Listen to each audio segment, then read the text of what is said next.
चलिए स्टार्ट करते हैं। सबसे पहली बात तो ये, आज हम क्या देखने वाले हैं बेटा? समरूप। क्या देखने वाले हैं? समरूप। समरूप त्रिभुजों की ज्यामिति है ना, त्रिभुज है ना, या समरूपता की बात करने वाले हैं आज हम लोग। किसकी बात करने वाले हैं?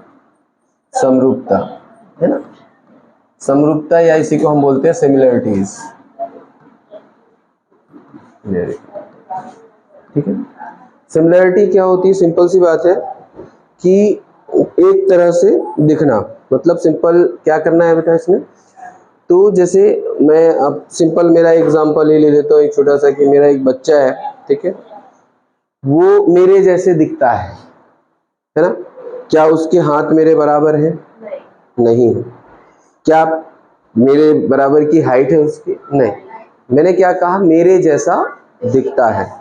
तो एक जैसा दिखाई देना वो क्या कहलाता है? समरूप। समरूप, है ना। अभी मैं उस रूपता की बात नहीं कर रहे अपन, हम बात कर रहे हैं समरूप की, है ना। तो समरूप मतलब सिंपल सी बात है, यदि अपन कोई दो ट्रायंगल ले रहे हैं, अपन त्रिभुज में निकालेंगे समरूपता, ठीक है। अब मान लीजिए मैं यहाँ पर दो ट्रायंगल ले रहा हूँ, एक ट्रायंगल ये है, ठीक है, और एक ट्रायंगल हमारे पास ये है। ये दो ट्रायंगल है ना। इसको मैंने नाम दे दिया A B C P Q R. ये दो ट्रायंगल है, ए बी सी और पी क्यू आर, ठीक है ना। ये दोनों ट्रायंगल आपको कैसे दिखाई दे रहे हैं? तो आप देखकर बोलेंगे कि सर ये दोनों कैसे दिखाई दे रहे हैं? एक जैसे दिखाई दे रहे हैं, है ना। इसके करस्पॉन्डिंग एंगल्स कैसे हैं? देखो आप देख रहे होंगे, तो दोनों के करस्पॉन्डिंग एंगल्स कैसे हैं? इक्वल है ना। और करस्पॉन्डिंग मतलब हम संगत कोण की बात करते हैं, ठीक है ना। तो यहाँ पर ये दोनों त्रिभुज कैसे दिखाई दे रहे हैं? एक जैसे दिखाई दे रहे हैं। तो अब हम यहाँ पर जैसे, अब अच्छा, तो इन दोनों त्रिभुजों को क्या बोलूंगा मैं? त्रिभुज ए बी सी समरूप होगा किसके? त्रिभुज पी क्यू आर। अभी तो हमने त्रिभुज की बात की, क्या त्रिभुज ही समरूप होते हैं? ना, और भी आकृतियां हैं, है ना। और आकृतियां मतलब अब समरूप आकृतियों की ज्यामिति हम पढ़ने वाले हैं, पढ़ रहे हैं, है ना। तो अभी तो हमने त्रिभुज में देखा। यदि मान लो मैं यहाँ पर एक ट्रायंगल लेता वो ले लेता हूँ, सर्कल ले लेता हूँ। मैंने एक सर्कल ले लिया, मान लीजिए, है ना। ये मैंने सर्कल लिया है, ठीक। एक और सर्कल ले लेते हैं तो, ठीक है। ये एक सर्कल और ले लिया हमने, इसको थोड़ा सा और छोटा कर दीजिए। ये हमने एक सर्कल ले लिया, ठीक। एक सर्कल और ले लेते हैं,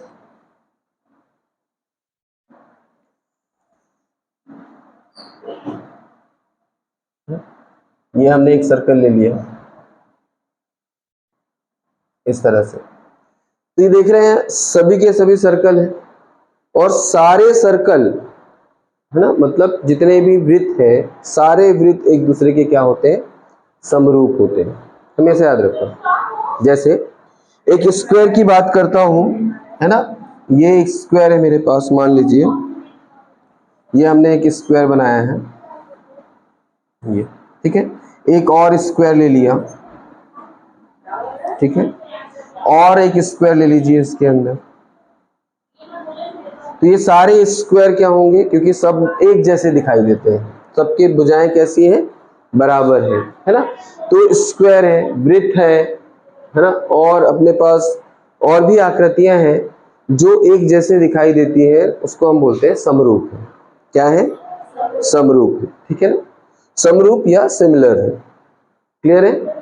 ऐसे ही हम यहाँ पर यदि मान लो एक तो क्या ले लें, और ले लें, आयत ले लें, तो एक आयत दूसरे आयत का कैसा होगा? समरूप होगा। हाँ, ये अलग है कि उनकी भुजाएं कैसी होंगी? अलग अलग होंगी।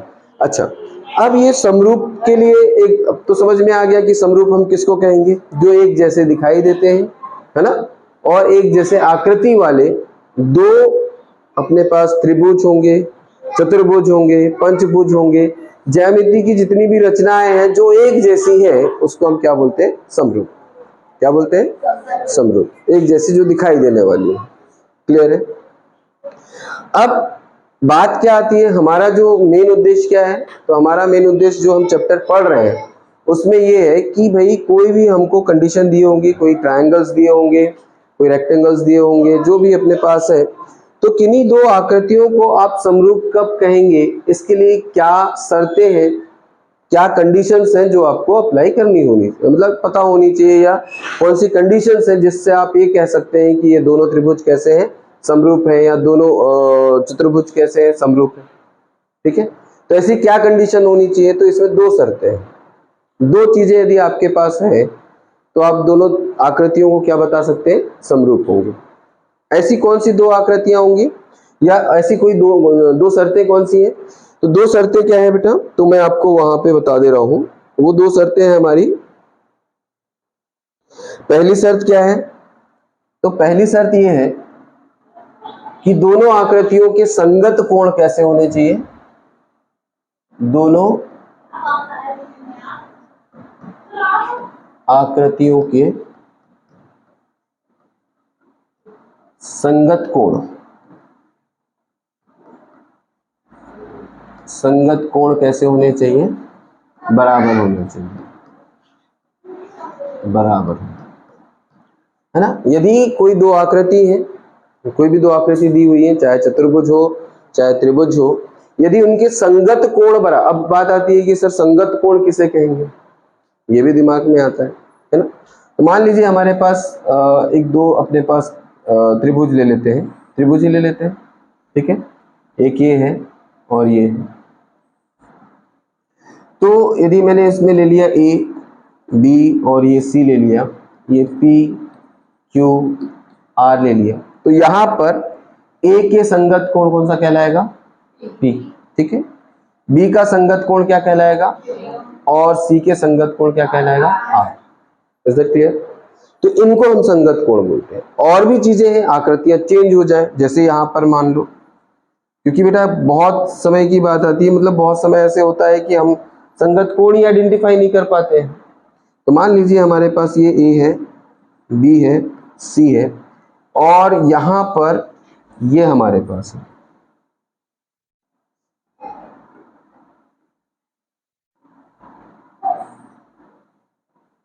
ये हमारे पास, इसको मैं ले लेता हूं, यहां पर ये ले लिया पी क्यू आर। अब बताइए यहां पर ए के संगत कोण बताइए, ए का संगत कोण इस कंडीशन में ना, बताइए ए के संगत कोण कौन सा होगा, हाँ देखिए 90 डिग्री कहां बन रहा है, यहां बन रहा है, सिंपल सी बात, वेरी गुड बेटा। ए के संगत कोण कौन सा होगा, आर। बी का संगत कोण क्या होगा, पी, है ना, और सी के संगत कोण क्या होगा बेटा, क्यू। समझ आई बात। इस तरह से आपको ट्रायंगल्स को क्या कर सकता है, वो किसी एंगल पे घुमा सकता है, या जैसे भी है, तब आपको आइडेंटिफाई करना है कि हमारे करस्पॉन्डिंग एंगल्स कौन कौन से होंगे। करस्पॉन्डिंग एंगल्स का मतलब समझ आ रहा है ना, क्लियर है। तो एक संगत कोण मतलब क्या होने चाहिए कि corresponding angles of the two triangles are equal, equal, same, clear है। दूसरी शर्त क्या होती है बेटा, तो दूसरी शर्त क्या होती है, एक चीज इसमें और ऐड करना है अपन को। दूसरी शर्त यदि मैं आपको बताऊं, ये तो पहली शर्त के लिए हमने कंडीशन निकाल ली, ठीक है ना, ये पहली शर्त के लिए हमारे पास कंडीशन है। दूसरी शर्त के लिए हमारे पास क्या है, तो दोनों त्रिभुजों के संगत भुजाएं, दोनों आकृतियों की, है ना, आकृतियों की संगत भुजाएं क्या होती हैं, समान अनुपातिक होती हैं। क्या होती हैं, समानुपातिक होती हैं, समान अनुपातिक होगी, इक्वल रेशियो में होते होंगे, corresponding sides are equal ratio में अनुपातिक होंगी। यदि इसमें से ये सही है, ऊपर वाले को हम प्रूफ कर दें, उनके संगत कोण को इक्वल प्रूफ कर देते हैं, तो भी हम कहेंगे कि दोनों त्रिभुज या दोनों आकृति कैसे हैं, समरूप है। या उन आकृतियों की संगत भुजाओं का अनुपात हम निकाल लें, और अनुपात निकाल करके हम देखें, जैसे मान लीजिए अब वो संगत भुजाओं का अनुपात का मतलब क्या होगा, तो जैसे मान लो ये 6 है और ये हमारे पास 4 है, तो इनकी भुजाओं का अनुपात क्या हो जाएगा, देखो संगत भुजाएं क्या होंगी मेरे पास, A B upon P Q होगी, तो इसका अनुपात क्या होगा 6:4, तो क्या हो जाएगा 2 3 जा 6 और 2 2 जा, तो मतलब इसका अनुपात कितना है 3/2 है। ठीक है, वही अनुपात इन दो भुजाओं का भी होना चाहिए, मतलब BC अपॉन QR। मान लीजिए ये अपने पास कितना है 9 है ना, और ये हमारे पास क्या हो जाएगा 6। देखिए यहां पर 9/6, 3 3 जा 9, 3 2 जा 6 आ रहा है 3/2। तो इनकी भुजाओं का यदि अनुपात, संगत भुजाओं का अनुपात भी यदि सेम आता है, तो भी हम क्या कह सकते हैं कि दोनों ट्रायंगल्स या दोनों आकृतियां, चाहे वो चतुर्भुज हो या त्रिभुज हो, वो कैसे होंगे, समरूप होंगे। क्लियर है, मतलब समरूप होने के लिए ये दो शर्तें लागू होनी चाहिए। अब इसके लिए हमारे पास अभिग्रहित भी होते हैं, फिर हम क्या प्रूफ करते हैं, है ना, क्या एंगल एंगल एंगल, ये है ना, कोण कोण समरूपता प्रमेय यूज करते हैं, प्रमेय हमारे पास है। ठीक है, और इसी को लेकर के जो 10th क्लास है उसमें, अच्छा ये तो अपने पास समझ में आ गया ना, क्लियर है इसमें।